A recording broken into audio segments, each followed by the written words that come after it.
കുട്ടിച്ചാത്തൻ തെയ്യം വടക്കേ മലബാറിലെ പ്രധാനമായും കണ്ണൂർ, കാസർഗോഡ് ജില്ലകളിൽ കെട്ടിയാടുന്ന തെയ്യങ്ങളിൽ പ്രധാനപ്പെട്ട തെയ്യമാണ് കുട്ടിച്ചാത്തൻ തെയ്യം. 18 ബ്രാഹ്മണ കുടുംബക്കാർ ആരാധിച്ചു പോരുന്ന ആരാധനാമൂർത്തിയും മന്ത്രമൂർത്തിയുമാണ് കുട്ടിച്ചാത്തൻ. മാന്ത്രികത്വമുള്ള കുട്ടിച്ചാത്തന്മാരിൽ പ്രാധാന്യമുള്ളവ കരിങ്കുട്ടി, പൂക്കുട്ടി, തീക്കുട്ടി എന്നീ കുട്ടിച്ചാത്തന്മാരാണ്. ബ്രാഹ്മണേതര കുടുംബങ്ങളും ഈ തെയ്യങ്ങളെ ആരാധിച്ചു വരുന്നുണ്ട്. കണ്ണൂർ ജില്ലയിലെ പയ്യന്നൂരിനടുത്തുള്ള ഒരു മന്ത്രതന്ത്ര ബ്രാഹ്മണ കുടുംബമാണ് കാളകാട്ടില്ലം. കാളകാട്ട് തന്ത്രിയുമായി ബന്ധപ്പെട്ട തെയ്യമാണ് കുട്ടിച്ചാത്തൻ. അതിനാൽ ഈ തെയ്യത്തെ കാളകാട്ട് കുട്ടിച്ചാത്തൻ എന്നും വിളിക്കാറുണ്ട്. പുരാവൃത്തത്തിലേക്ക്.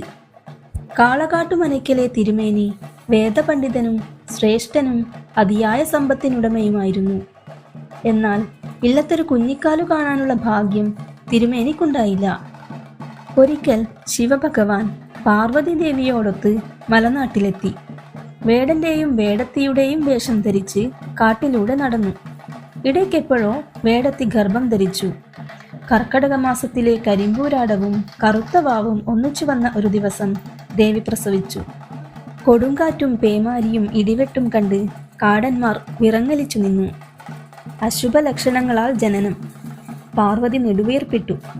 കുഞ്ഞു പിറന്നതു ഭൂമിയിലായതിനാൽ കൈലാസത്തിലേക്ക് കൊണ്ടുപോവാനും പറ്റാതെയായി. എന്നാൽ അവനെ കാട്ടിൽ ഉപേക്ഷിക്കാൻ അവർ തയ്യാറായില്ല. അവർ ഒരു പോംവഴി കണ്ടെത്തി.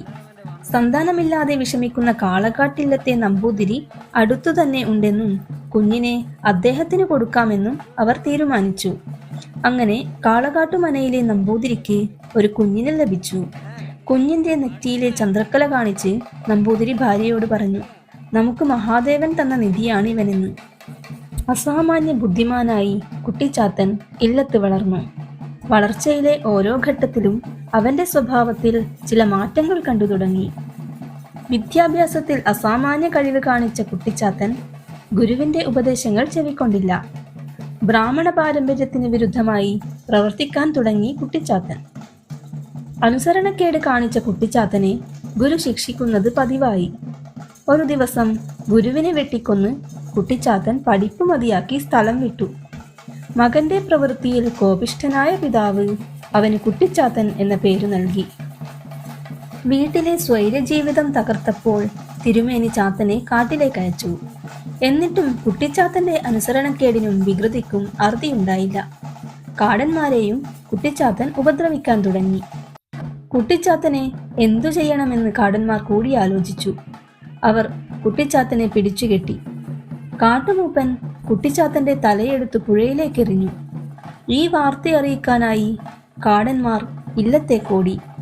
എന്നാൽ പൊട്ടിച്ചിരിച്ചുകൊണ്ട് അവിടെ നിൽക്കുന്ന കുട്ടിച്ചാത്തനെയാണ് അവർക്ക് കാണാൻ കഴിഞ്ഞത്. ഇതുകണ്ട് എല്ലാവരും ഭയന്നോടി. കുട്ടിച്ചാത്തനെ ആവാഹിക്കാൻ മന്ത്രവാദികളെത്തി.